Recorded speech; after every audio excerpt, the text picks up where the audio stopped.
কয়েকদিনেও সরকারি ত্রাণের দেখা পায়নি নোয়াখালীর প্রত্যন্ত এলাকার মানুষ। বেসরকারি ত্রাণও যৎসামান্য।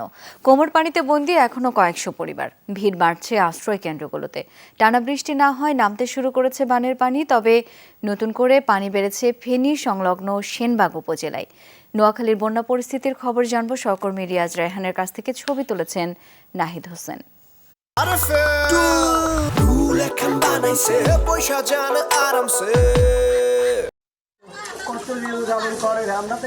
পানির স্রোত পূর্ব থেকে পশ্চিমে। ফেনীর পানি নামছে নোয়াখালী হয়ে মেঘনায়। তাই শুক্রবার রাত থেকে আবার পানি বেড়েছে সেনবাগ উপজেলায়। শুক্রবার দিনেও যে রাস্তায় স্বাভাবিক যোগাযোগের সুযোগ ছিল, শনিবার সকাল থেকে সেখানে হাঁটু পানি। দলে দলে নিরাপদ আশ্রয়ে ছুটছে মানুষ। ছোট ছোট যানবাহন চলাচল বন্ধ প্রায়।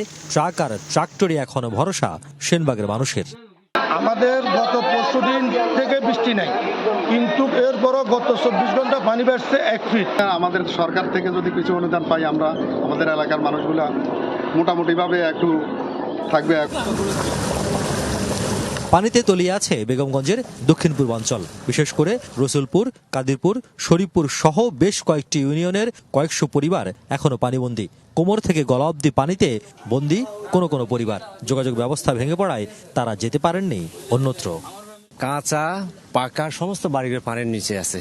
আপনারা যদি যান, নৌকা নিয়ে যান, দেখবেন সমস্ত মানবতা জীবন যাপন করতেছে মানুষ। পানি বহুত পানি, মানে আমাদের রাস্তার মধ্যে পানি এতটুকু পানি। কিন্তু আমি গামছা দিয়ে আসি, তারপর আমার ঘরের ভিতরে 1 ইঞ্চি বাকি আছে, পানি উঠেবে। প্রত্যন্ত দুর্গত এলাকার মানুষের ক্ষোভ বাড়ছে ত্রাণ নিয়ে। বলছেন পানিতে কোনো মতে টিকে থাকা গেলেও ফুরিয়ে গেছে শুকনো খাবার। এখন পর্যন্ত সরকারি ত্রাণের দেখা মেলেনি ওইসব এলাকায়।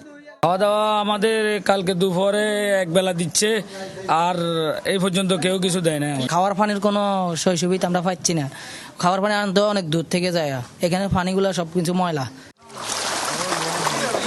নিরাশার মধ্যেও কিছুটা আশার আলো দেখাচ্ছেন স্থানীয় তরুণ স্বেচ্ছাসেবী সংগঠনগুলো। পরিমাণ যাই হোক, চেষ্টা করছেন বানভাসী মানুষগুলোকে খাবারের যোগান দিতে। এখন আমরা টলি নিছি, একটা টলি ভাড়া নিছি। এখন ভিতরের দিকে যতটুকু সম্ভব আমরা টান দেওয়ার ব্যবস্থা করতেছি। যারা মধ্যবিত্ত তারা কিন্তু আশ্রয়স্থলে যেতে পারছে না এবং তারা কাউ থেকে টান নিতে পারছে না লজ্জায়। এখন আমরা বাড়িতে গিয়ে এগুলো দিব। দুর্গত এলাকায় বাড়ছে পানিবাহিত রোগ। আশ্রয় কেন্দ্রগুলোতে মানুষ নিরাপদ আছে ঠিকই, কিন্তু সেখানেও নেই ত্রাণ ও ওষুধ। না, আমাদের কাছে এখনো সাপ্লাই নেই, এটা সাপ্লাই নেই। আমরা কেবলমাত্র এখন পর্যন্ত পানিবাহিত রোগ বা ডায়রিয়া বেশি, এই জন্য ওআরএসটাই দিতে পারি, আর মেট্রোনিডাজল দিব এই আর কি। আমাদের এখানে কোনো বাইরের থেকে কোনো সংস্থার লোক আসে নাই, এবং কি প্রশাসনিকভাবে কেউ আসে নাই।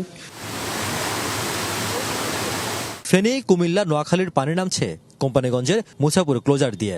গেল দুদিনে দ্রুত গতিতে পানি নামছে বলে জানান পানি উন্নয়ন বোর্ডের নির্বাহী প্রকৌশলী।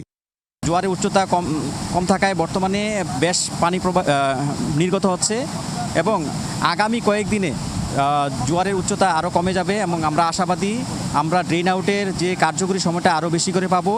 শুধু উপজেলা সদর কেন্দ্রিক নয়, প্রত্যন্ত অঞ্চলেও দ্রুতই ত্রাণ ও ওষুধ সরবরাহ জরুরি বলে জানান বানভাসীরা। নোয়াখালীর বেশ কয়েকটি উপজেলার প্রত্যন্ত যে অঞ্চলগুলো রয়েছে সেগুলোর অবস্থা অনেকটা একই রকম। অর্থাৎ কোনটি খাল, কোনটি বিল আর কোনটি মূল সড়ক সেটি বোঝার কোনো জয়ই নেই। তবে গেল দুদিনে যেভাবে পানি কমেছে, সেটি যদি আগামী 2-3 দিন অব্যাহত থাকে তাহলে চলাচলের উপযোগী হতে পারে এই অঞ্চল। রিয়াজ রায়হান, যমুনা নিউজ, বেগমগঞ্জ, নোয়াখালী।